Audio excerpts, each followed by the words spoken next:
HS live news की team भारतीय आवाम एकता party के कैंप कार्यालय पर मौजूद है और यहाँ पर भारतीय आवाम एकता पार्टी के राष्ट्रीय अध्यक्ष माननीय कौशल पांडे जी और राष्ट्रीय महासचिव मिर्जा जी उपस्थित हैं। आइए इनसे जानते हैं इनके पार्टी का मुख्य उद्देश्य और इनके जो भारतीय राजनीति में जो इनका सहयोग और भारतीय राजनीति को लेकर जो इनके विचार हैं उसको आज हम जानते हैं। मिर्जा जी, आपकी पार्टी भारतीय राजनीति को किस तरह से देखती है?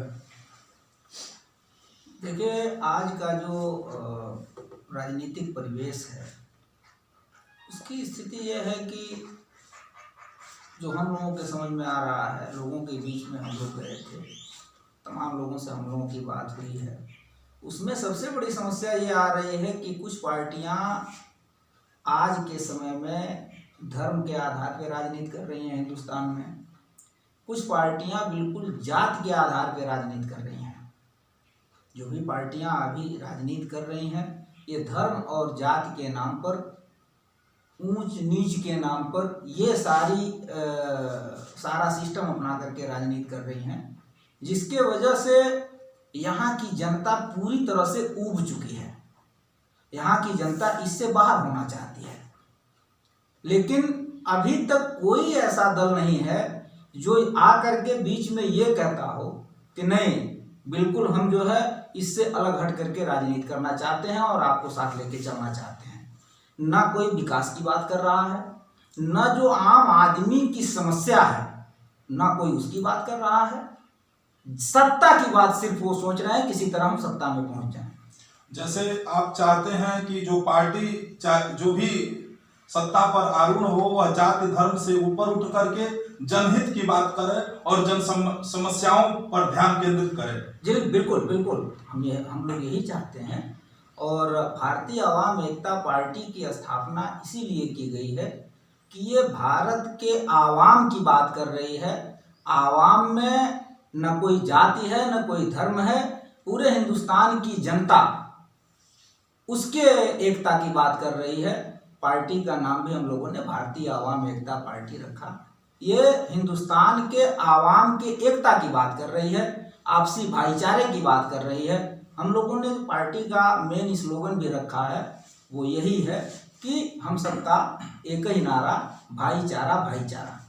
जैसे अभी वर्तमान समय में देखा जा रहा है कि हर जगह कहीं पे किसान नाराज है, कहीं पे आम जनमानस इस सरकार का घेराव कर रहा है। किन्हीं मुद्दों पर यह भी कहा जा रहा है कि सरकार उनकी सुनवाई नहीं कर रही है, सरकार उनकी बातों को पर ध्यान नहीं दे रही है। जन समस्याओं से अधिकारी कर्मचारी भाग खड़े हो रहे हैं और कहीं कहीं तो भ्रष्टाचार का भी आरोप चरम सीमा पर है। इस पर आप क्या कहना चाहेंगे? देखिए, यह बात तो सही है कि सभी मुद्दों पे, इस तरह के सभी मुद्दों पे जो भी उस विभाग के कर्मचारी हैं, अधिकारी हैं, हर तरफ जैसे ये कहा गया था कि इस सरकार के आने के बाद भ्रष्टाचार खत्म होगा, लेकिन ऐसा कहीं नहीं दिख रहा है, बल्कि ये कई गुना बढ़ चुका है।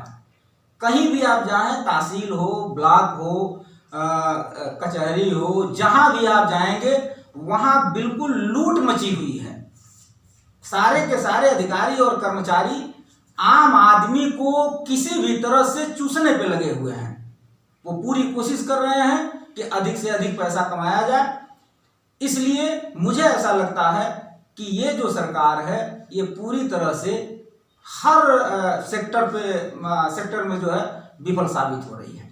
जैसे मिर्जा जी, भारत के लोग, कुछ लोग ऐसा कह रहे हैं कि अगर जब तक ग्राम सभाओं का सुदृढ़ीकरण नहीं होगा, जब तक ग्राम सभा सुदृढ़ नहीं होगी, तब तक देश का विकास संभव नहीं है। इस पर आप क्या कहना चाहते हैं? ग्राम सभाओं में क्या होना चाहिए? देखिए, ऐसा है, यह बात बिल्कुल सही है आपकी। हिंदुस्तान में ही तमाम प्रदेश ऐसे हैं जिनमें ये जो त्रिस्तरीय चुनाव अभी होने वाला है ये पार्टियों के सिंबल पे होता है, तो वहाँ एक विपक्ष की भूमिका होती है। वहाँ तमाम चीजें ऐसी होती हैं कि उसमें बंदरबाट बहुत कम हो पाता है, मामूली तौर पे वहाँ विकास का काम होता है। हम लोग पूरी कोशिश कर रहे हैं कि उत्तर प्रदेश में भी ऐसा हो, पार्टियों के सिंबल पे चुनाव हो, लेकिन अभी इस चुनाव में तो ऐसा नहीं लग रहा। लेकिन आने वाले समय में हम लोग संघर्ष कर रहे हैं कि जैसे दूसरे प्रदेशों में विकास का काम हो रहा है, वहाँ के जो लोग हैं वो आपके उत्तर प्रदेश, बिहार वगैरह में मजदूरी करते हुए आप नहीं पाएंगे। लेकिन यहाँ के लोगों को, चाहे वो उत्तर प्रदेश है या बिहार है, यहाँ के लोगों को आप उन प्रदेशों में जा करके गांवों में मजदूरी करते हुए देखेंगे। इसका सिर्फ एक ही वजह है कि वहाँ जो ग्राम स्तर का जो भी काम है, जो ग्राम पंचायतें हैं, जो उनका तरीका है काम करने का, वो उत्तर प्रदेश से बिल्कुल अलग है और वहाँ इसीलिए विकास का काम हो रहा है। उत्तर प्रदेश में अभी ऐसी स्थिति नहीं बन पाई है। आने वाले समय में हम लोग भी पूरी कोशिश कर रहे हैं कि ऐसी स्थिति बने ताकि यहाँ गाँव का विकास हो सके और लोगों का पलायन रुके। इसका मतलब आप यह कहना चाह रहे हैं जो सरकारी तंत्र जो है, या तो वह सही तरीके से काम नहीं कर पा रहा है, या तो शासन और प्रशासन उन्हें सही तरीके से निर्देश नहीं कर पा रहा है, या तो उस शासन आदेशों का पूरी तरह से पालन नहीं हो रहा है। ये बिल्कुल सही बात है। आप अभी देखिए तमाम योजनाएं हैं, चाहे वो शौचालय का मामला हो, किसी भी गांव को उठा करके देख लीजिए, अगर वहां शौचालय मिसाल के तौर पे अगर 100 शौचालय जो है स्वीकृत है, तो अभी तक बहुत बना होगा तो 35 से 40% शौचालय बना है, बाकी सारा का सारा पैसा बंदर बांट कर लिया गया है। ये कर्मचारी और अधिकारी जो है उनकी ही देन है और इस पर सरकार को हर हाल में लगाम लगाना चाहिए, अन्यथा हमेशा ऐसा ही चलता रहेगा और सरकारी धन की लूट होती रहेगी। जैसे सरकारी धन तो सरकार जो है दे देती है ग्राम सभाओं को, चाहे किसी सरकारी या अधिकारी या प्रधान या जनप्रतिनिधि के द्वारा, लेकिन वह धन आवंटित होने के बाद सरकार या तो उसका सही तरीके से रख रखाव नहीं कर पाती है, या फिर बाद में जांच नहीं कर पा रही है। इसी को विफलता कहते हैं ना, सरकार की विफलता इसी को कहा जाता है कि सरकार ने अगर धन आवंटित किया जिस मद में, अगर वह काम पूरी तरह से नहीं हुआ तो इसका मतलब ये कि जो सरकारी तंत्र है वो अपना काम सही तरीके से नहीं कर पाया। यही सरकार की विफलता है। और चलते चलते जनता को आप क्या संदेश देना चाहेंगे? देखिए, हम जनता से ये अपील करना चाहते हैं कि वो खुद जागरूक हो, अपने हक, जो उसका हक है उसके बारे में जाने और उसको पाने के लिए बिल्कुल सही तरीका अपनावे। न किसी झगड़े से उसका हक मिलेगा, ना ही किसी और दूसरे मामलों से मिलेगा। जो उसका तरीका है लेने का, उस तरीके से वो आवे और वो अपना हक लेने के लिए पूरी कोशिश करे। बहुत बहुत धन्यवाद आपको। अध्यक्ष जी, जैसे भारतीय आवाम एकता पार्टी जो आपने पार्टी बनाई है, उसका मुख्य उद्देश्य आपको ऐसा क्यों लगा कि हमें एक पार्टी बनानी चाहिए? देश में बहुत सी पार्टियां हैं, लेकिन आपको ऐसा क्यों लगा कि हमें भी एक पार्टी बनानी चाहिए? जी, आपने बहुत ही बढ़िया क्वेश्चन किया और इसके लिए सबसे पहले HS लाइव को मैं धन्यवाद देना चाहता हूं कि आप लोग पार्टी के उद्देश्य के बारे में मुझसे जानने का प्रयास किया। सब पता बता दें आपको, पार्टी मैंने क्यों बनाई। पार्टी मैंने बनाई भाईचारा कायम करने के लिए, और जैसे हमारा भारत देश एक है तो पार्टी की मंशा ही रही, मेरा सोच यही रहा है कि अगर एक देश है तो एक कानून होना चाहिए। अलग अलग जातियों के लिए अलग अलग कानून हो भारत देश में, ये नहीं चलेगा और हम ये होने भी नहीं देंगे। दूसरा उद्देश्य मैंने बनाया ये कि जो जातिगत आरक्षण जो हमारे देश में जो चल रहा है, जिसकी वजह से जातियां, समाज छोटे छोटे टुकड़ों में बटा हुआ है। पार्टी का मुख्य उद्देश्य ये है कि सरकारें जातिगत आरक्षण को समाप्त करें और इसको आर्थिक आधार पर आरक्षण लाए, और भी आर्थिक आधार पर आरक्षण इसलिए लाए कि वो शिक्षा में सभी जातियों को शिक्षा में जितना हो सकता हो आरक्षण का लाभ दें, उनको सुविधा दें, किताबें फ्री करा दें, कपड़ा फ्री करा दें, भोजन फ्री करा दें, लेकिन जहाँ तक नौकरी में आए वहाँ से आरक्षण समाप्त कर दें। और जो आर्थिक आधार की बात आई उसके लिए है कि विधानसभा और लोकसभा का जो चुनाव होता है उसमें एक आर्थिक पैमाना ऐसा बना दिया जाए जिससे गांव का गरीब व्यक्ति वो विधानसभा के चुनाव में भाग ले और संसद के चुनाव में भाग ले, किंतु जो बाहुबली लोग हैं, जो अरबपति हैं, पूंजीपति हैं और अच्छी समाज से हैं, वो उसमें भाग न ले पाए। इसलिए पार्टी हमारी जातिगत आरक्षण का पुरजोर से विरोध कर रही है और करती रहेगी जब तक सत्ता में परिवर्तन न हो जाए। दूसरा मैंने बनाया हुआ है कि एक तो भ्रष्टाचार, पार्टी 0% टॉयलेट के भ्रष्टाचार को बर्दाश्त नहीं करेगी। उसका रीजन है कि आप पुलिस ले लीजिए, राज्य कर्मचारी ले लीजिए, केंद्रीय कर्मचारी लीजिए, जिसमें भ्रष्टाचार असीमित व्याप्त है। छोटे स्तर से लेकर के बड़े स्तर तक भ्रष्टाचार व्याप्त है। आपके गांव को ले लीजिए, एक गांव में राशन कार्ड जिसको अलाउ होता है कि इतने बंदे को राशन कार्ड मिलेगा, उनकी हैसियतें होगी, लेकिन आप देखेंगे जिनकी हैसियत ठीक ठाक है वो भी राशन कार्ड लिए हुए हैं। सरकारी धन का लोग दुरुपयोग कर रहे हैं। 2 रुपया किलो गेहूँ लेकर के मार्केट में 20 रुपये किलो बेचते हैं, जिसका बोझ आज ने कल हमारे और आपके ऊपर भी पड़ता है और वो हम लोगों से वसूला जाता है, या टैक्स के माध्यम से या किसी चीज़ की कीमत बढ़ा करके। तो पार्टी ने इसका रास्ता निकाला हुआ है कि इसका भी कम से कम ब्लॉकों पे जा करके, तहसीलों पे जा करके, जिलाधिकारी के यहाँ जा करके कि इसका विरोध करेगी कि इसको जांच करे और जो भी ऐसा किया हुआ है, जिसने भी तथ्यों को छिपाया हुआ है, तथ्यों को छिपा करके जिसने राशन कार्ड बनाया हुआ है, उसको तुरंत नौकरी से उसको बर्खास्त कर दे कि कम से कम एक मिसाल कायम हो कि भविष्य में भी कोई ऐसी गलती न करे कि फर्जी से राशन कार्ड बन जाए और उनका आर्थिक सर्टिफिकेट बन जाए। आगे पार्टी ये रहेगी पुलिस प्रशासन भ्रष्टाचार में पूरी तरह से लिप्त होता है, फर्जी मुकदमा दर्ज करता है। जैसे आपने देखा होगा ST में भी यही चला कि ST में थोड़ी सी बात, वो हरिजन वर्ग अगर किसी भी वर्ग को गाली देता है कोई कार्रवाई नहीं, वो अगर उसको कोई बुला दिया नाम लेकर के तो कहता है कि उसको जात सूचक सब लेकर के इन्होंने गाली दिया हुआ है और उस पर मुकदमा दर्ज होता है। तमाम ऐसे लोग हैं जो आज के डेट में भी SC/ST के नाम पे पीड़ित होकर के जेल में पड़े हुए हैं। पार्टी का उद्देश्य है ये कानून जो है बिना जांच करके इसको दायरे से बाहर किया जाए या बिना जांच के किसी गिरफ्तारी को रोक लगाया जाए। और जैसे तमाम कानून ऐसे हैं जिस पर बिना कुछ कहे, बिना कुछ किए ही कई लोगों को इस समय जेल में बंद कर दिया गया है और उनकी सुनवाई भी नहीं होती है। इस पर आप क्या कहना चाहेंगे? मैं मानता हूँ कम से कम 60% ऐसे ही लोग हैं जो पीड़ित हैं किसी न किसी रूप में, जिन्होंने कुछ नहीं किया है। लेकिन यह है कि जनसमूह जो हमारे यहाँ भीड़ तंत्र है, भीड़ तंत्र क्या है कि आपने 10 लोगों की संख्या में गया, उन्होंने कहा कि ये चोर करके आपने उनको मुकदमा लिखवाया, उन्हें दर्ज कर दिया। पार्टी मेरी जब भी किसी तरह से सत्ता में आई या नहीं भी आई, हम इसके लिए संघर्ष करेंगे। पार्टी मेरी कभी भी वोट के पीछे नहीं जाएगी कि हमें आप वोट दीजिए, और न तो हम वोट के पीछे भागने वाले हैं, कुर्सी मिले या न मिले, लेकिन मैं अपने उद्देश्य पे चलता रहूँगा और अपने समाज को या सभी भारतीयों को अपने उद्देश्य में पिरोने का प्रयास करेंगे, भाईचारा प्रयास करेंगे, हिंदू मुस्लिम की एकता कायम करेंगे। कम से कम इतना तो नहीं होने दूंगा कि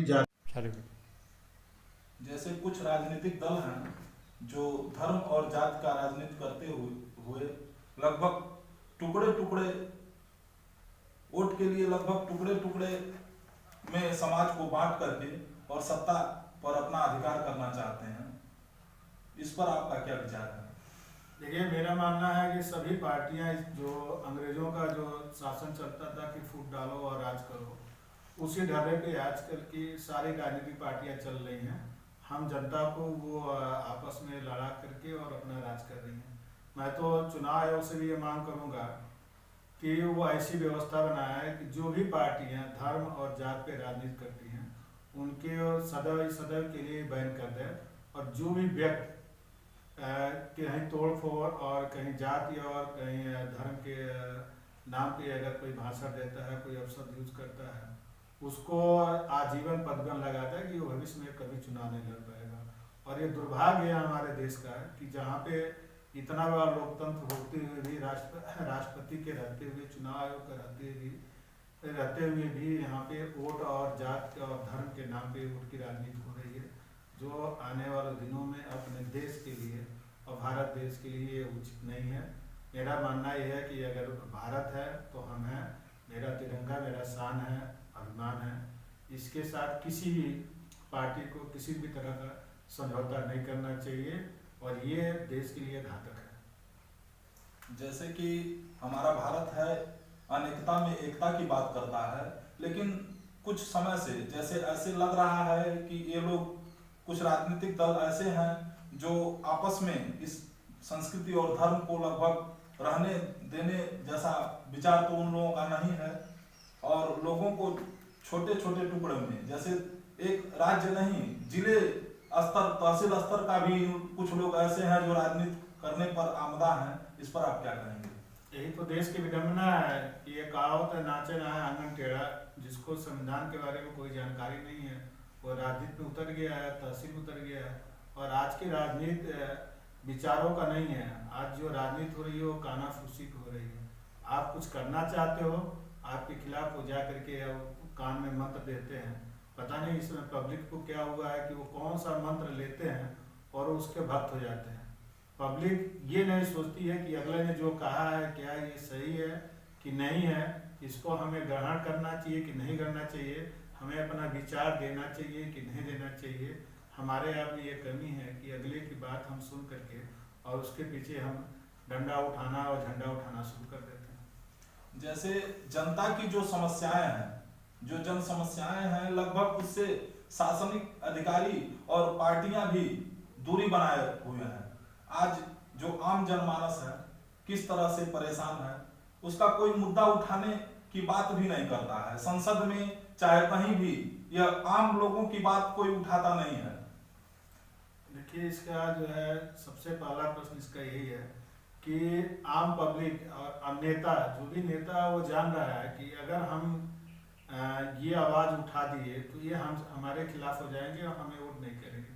सबसे बड़ा मुद्दा ये है कि सच्चाई की लड़ाई नहीं, यहाँ लड़ाई है झूठ तंत्र की। उनको ये है कि उनको ये चला कि वोट कैसे मिलेगा। और मैं ये मानता हूँ कि राजनीति एक नाट्य मंच है, मंच पे जाकर के अपने आप को राजनेता कैसा प्रस्तुत कर लेते हैं, लेकिन सच्चाई ये है जो लोग दिखते हैं और जो करते हैं दोनों में फर्क है। हमें इसे सावधान रहने की जरूरत है। जैसे आप आम लोगों को क्या संदेश देना चाहते हैं? कैसे लोगों का चुनाव करें और कैसे पार्टी का नेतृत्व अपने आप जिसे आप चुनते हैं उसे अच्छा समझकर चुनते हैं, लेकिन कुर्सी पाते ही उसकी बातों में और उसके क्रियाकलापों में भिन्नता हो जाती है। आप कैसे देखते हैं कि ये कब दूर होगा? ये समस्या जो जनता के सामने आती है कि जीतने से पहले लोग पैर पकड़ते हैं और जीतने के बाद लगभग नजर नहीं आते हैं। इस समस्या का कोई निदान आपके नजर में है? देखिए, आपको बता दूं, भारतीय आवाम एकता पार्टी सभी जनता से और आम पब्लिक से अपील करती है कि आप लोग सभी लोग सत्य के साथ रहें, ईमानदारी से अपना काम करें। और अगर आप ईमानदारी से और सत्य से अपना काम किए तो किसी के सामने झुकेंगे नहीं। और भारतीय आवाम एकता पार्टी कभी भी वोट की राजनीति नहीं करेगी। वो अपनी लड़ाई सड़क से लेकर के और संसद तक लड़ने के लिए तैयार है और ईमानदारी पूर्वक लड़ेगी। मैं सभी भारतीयों से अपील करता हूं कि वो भारतीय आवाम एकता पार्टी को सहयोग दें और देखें ये पार्टी के कथनी करने में फर्क है कि नहीं है। अगर कथनी करने में फर्क नहीं आएगा तो शायद भारतीय आवाम एकता पार्टी फिर सड़क पर नहीं उतरेगी। जैसे लोग जब तक जनता किसी की बातों को समझती नहीं है, इसके लिए आपको जन समूह इकट्ठा करना होगा, क्योंकि इस भारत में यही है कि जिसके पास जनसमूह है, क्योंकि बहुमत की राजनीति है और जब तक बहुमत जिसके पास होगा नहीं उसकी वह अपनी बात को कह भी नहीं सकता है और अपनी बात को पूरी भी नहीं कर सकता है। इस पे आप क्या कहेंगे? कैसे जनता के मन में जो दलों के प्रति लोगों में मोह हो गया है, हम अपने उत्तर प्रदेश में और बिहार में देखते हैं कि लोग व्यक्ति नहीं देखते हैं, पार्टी का झंडा देखते हैं, और ये जो मोह है लोगों का ये कैसे भंग होगा? इसके लिए आप क्या करेंगे? ये उसके लिए पार्टी मेरी फिर मैं दोहरा रहा हूँ कि पार्टी धर्म और जात की राजनीति नहीं करेगी। और ये कहावत है कि खुद को कर बुलंद इतना कि खुदा भी तुमसे पूछे कि बता तेरी रजा क्या है। तो पार्टी मेरे उस उद्देश्य पे चल रही है और दो करके फिर पार्टी संगठित होती जाएगी और एक दिन ऊपर वाले ने चाहा तो एक दिन दिखाऊंगा कि काम कैसे किया जाता है। और राजनीति का मेन उद्देश्य होता है सेवा करना, अच्छा करना नहीं। बहुत बहुत धन्यवाद। आप डॉक्टर साहब आपकी पार्टी जो त्रिस्तरीय चुनाव आने वाला है उसमें किस तरह से जाने वाली है और त्रिस्तरीय चुनाव में क्या करने वाली है? देखिए, सबसे पहले मैं आपके चैनल के माध्यम से आपके चैनल को धन्यवाद देता हूं तथा सुनने वाले सभी लोगों का आभार प्रकट करता हूं। आगे त्रिस्तरीय पंचायत जो चुनाव हमारे यहाँ होने वाला है उसमें हमारी पार्टी यह चाहती है कि हमारे जितने भी राजनीतिक दल हैं वह सभी चुनाव आयोग से और सरकार से यह मांग करें कि जो भी पंचायत का चुनाव हो और पार्टी के चुनाव चिन्ह पर हो। वह इसलिए मांग करते हैं कि अगर जब राजनीतिक चुनाव होंगे, पार्टियों के चुनाव चिन्ह पे चुनाव होंगे तो सदन में एक लोकतंत्र की स्थापना होगी। आज के दिन में हमारी पंचायतें अस्तित्वहीन हैं। किसी भी ग्राम पंचायत में कोई सदन नहीं है और बिना सदन के सरकार के धन को खर्च करना एक राजतंत्र की तरह की व्यवस्था है। प्रधान की जो मर्जी करता है वह धन को वहां उपयोग लाता है, अपने लोगों को ही लाभान्वित करता है, आम जनता इसका लाभ नहीं पा पाती। इसके लिए सदन की स्थापना अति आवश्यक है। और जब तक राजनीतिक चुनाव नहीं होंगे, राजनीतिक पार्टियों के चुनाव चिन्ह पे चुनाव नहीं होंगे, सभी दलों की उपस्थिति उस पंचायत के सदन में नहीं होगी, तब तक सही लोकतंत्र का स्थापना नहीं होगा, गांव का विकास नहीं होगा। और जब तक गांव का विकास नहीं होगा हमारा भारत देश विकास नहीं करेगा। जैसे आप यह कहना चाहते हैं कि जो पंचायतें हैं वह धन का लगभग दुरुपयोग सा करती हैं, अपनी मर्जी के अनुसार उस धन को इन किन प्रकार खर्च कर देती हैं, लेकिन जनता को उसका जो लाभ मिलना चाहिए वह लाभ नहीं मिलता है। बिल्कुल नहीं मिलता सर। इसका प्रमाण है कि लोग या तो धन के लालच में वोट करते हैं या फिर किसी दमंग से डर करके उसको वोट करते हैं। पंचायत के सदस्यों जो सबसे महत्वपूर्ण सदस्य हैं लोकतंत्र में, जो ग्राम पंचायत सदस्य सबसे महत्वपूर्ण सदस्य होते हैं, उनका कोई अस्तित्व ही नहीं है। ग्राम पंचायतों को देख रेख करने की जिम्मेदारी राज्य सरकार की है। राज्य सरकार के देख रेख में पंचायतों का कार्य होता है, लेकिन कोई भी विधायक ग्राम पंचायतों में हस्तक्षेप करना नहीं चाहता। उसका मुख्य कारण है कि उसे डर है कि प्रधान जी अगर नाराज हो गए तो हो सकता है हमारा वोट कट जाए, हमारे पार्टी का वोट नहीं मिले, जबकि उसकी धारणा बिल्कुल ही गलत है। जब तक पंचायत उसके राज्य में पंचायतों का विकास अगर होता है, पंचायतों में सही काम होते हैं, जो दबंगई है, जो धन का दुरुपयोग है वह बंद होता है, तो उसका ही चर्चा होगा, उसके नेतृत्व की सराहना की जाएगी। लेकिन उस विधायक में यह क्षमता नहीं हो पाती वोट की राजनीति की वजह से कि वह किसी भी ग्राम प्रधान का विरोध कर पाए। इसलिए हम जनता से तो यह कहना चाहेंगे कि प्रधान से पहले वह ग्राम पंचायत सदस्य को बढ़िया चुने, अच्छे लोगों को चुने, जिससे कि उसके गांव में सही व्यवस्था स्थापित हो सके, एक सदन की स्थापना हो सके और गांव का विकास हो सके। जैसे आपके कथनानुसार जैसे ग्राम पंचायत की जो मूल ढांचा है, ग्राम सभा का जो मूल ढांचा है वह इस समय अस्तित्व में ही नहीं है, ऐसा आप कहना चाहते हैं? उसे अस्तित्व में लाने की जरूरत है। बिल्कुल। जो त्रिस्तरीय पंचायत के संविधान की रचना की गई, जिस उद्देश्य से किया गया इसको, वह उद्देश्य कहीं धरातल पर दिखता ही नहीं है।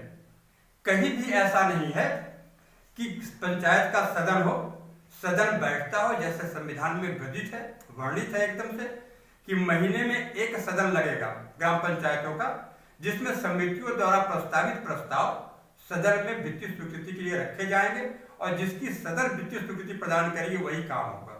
लेकिन ऐसा कुछ भी यहाँ नहीं होता। बीडीओ साहब कमीशन के नाम पे कमीशन लेते हैं, फर्जी प्रस्ताव तैयार होते हैं, उस पर स्वीकृति मिलती है और वह धन कहाँ चला जाता है किसी ग्राम पंचायत में दिखता नहीं। आप भी एक ग्राम पंचायत के रहने वाले होंगे मेरे ख्याल से, और आप अपने ग्राम पंचायत को देखो, क्या सरकार जितना धन खर्च करती है या देती है वह कहीं धरातल पर दिखता है? मेरा प्रश्न आपसे है। जैसे आप यह कहना चाहते हैं जो सरकार धन देती है उन धन का लगभग बंदरबाट हो जाता है या तो दुरुपयोग होता है, जिस मद से जो धन आता है वह ग्राम सभाओं में कहीं दिखता नहीं है। बिल्कुल बिल्कुल सही कहा आपने। अभी इस कोरोना काल में सरकार ने मनरेगा के लिए 1,25,00,000 रुपए का 1,25,000 करोड़ रुपए का धन आवंटित किया।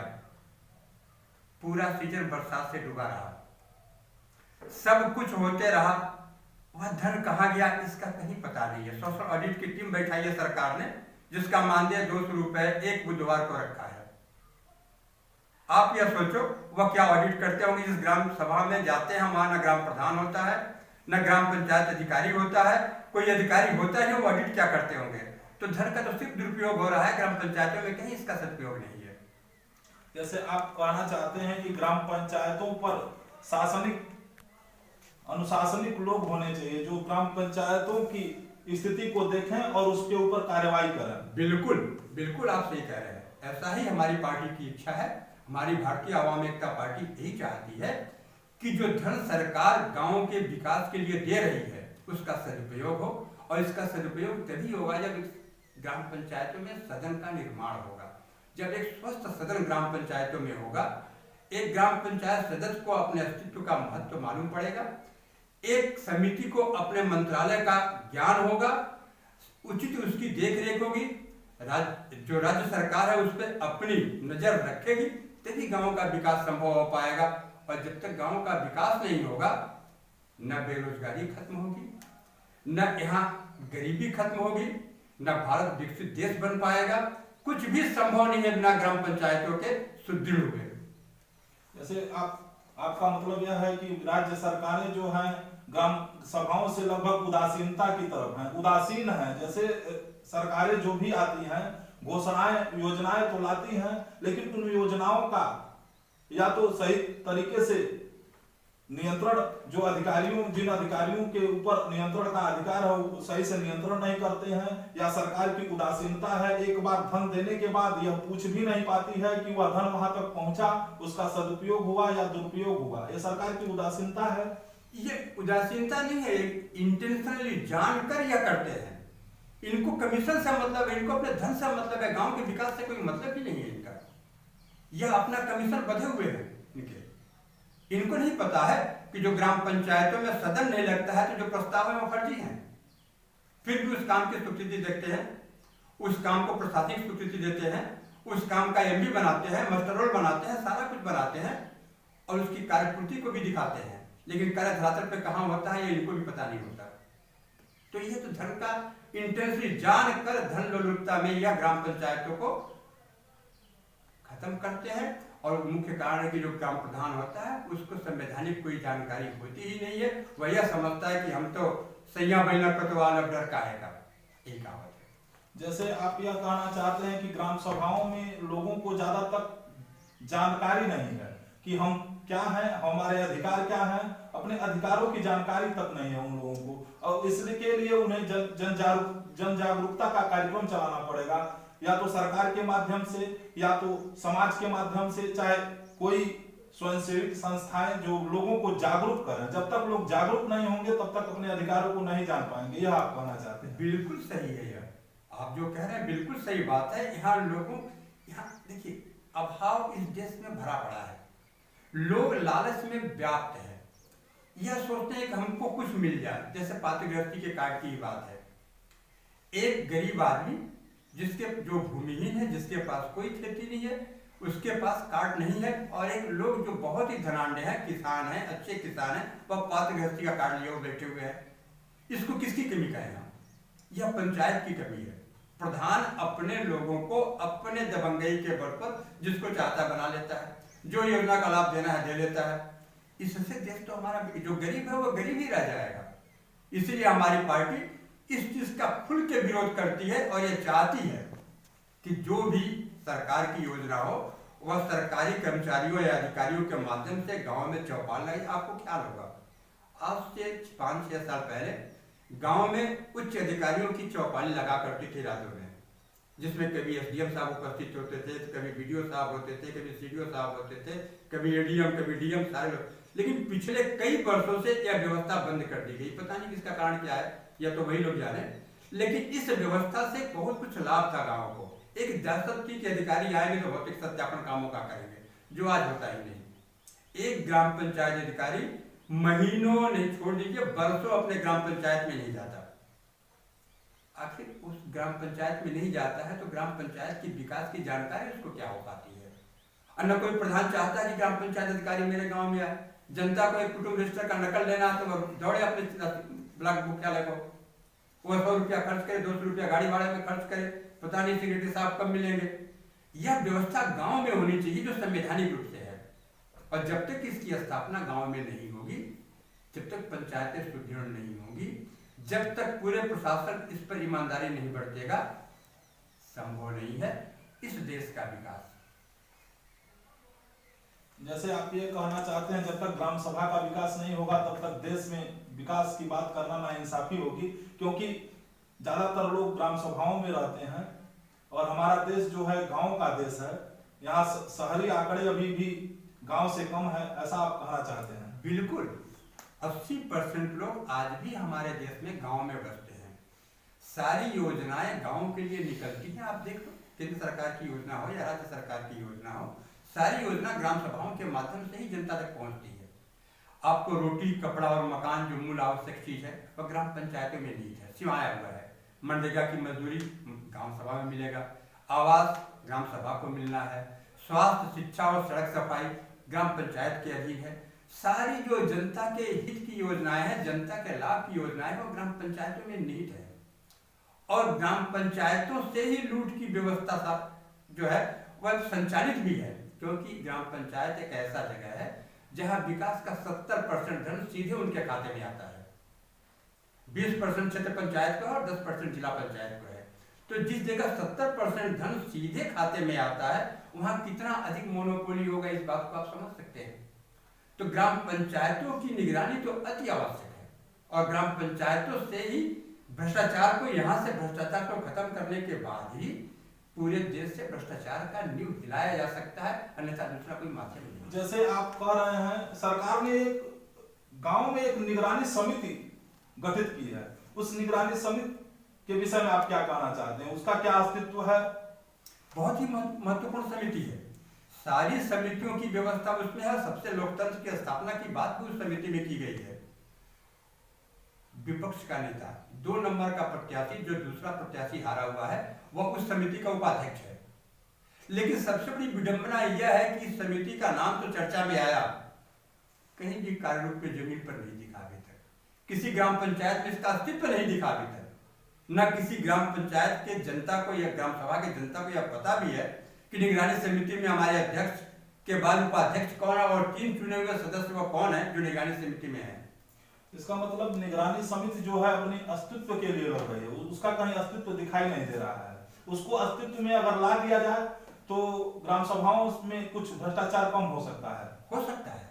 लेकिन कारण है कि अगर विपक्ष का 2 नंबर का हारा हुआ प्रत्याशी है तो कुछ अत्याचार का विरोध करेगा, लेकिन उसको पता ही नहीं है कि ऐसी कोई कमेटी भी है और इस तरह की कोई निगरानी समिति भी बनाएगी जिसमें मेरा कोई अस्तित्व है, मेरा कोई स्थान है। उस प्रत्याशी को यह पता ही नहीं है।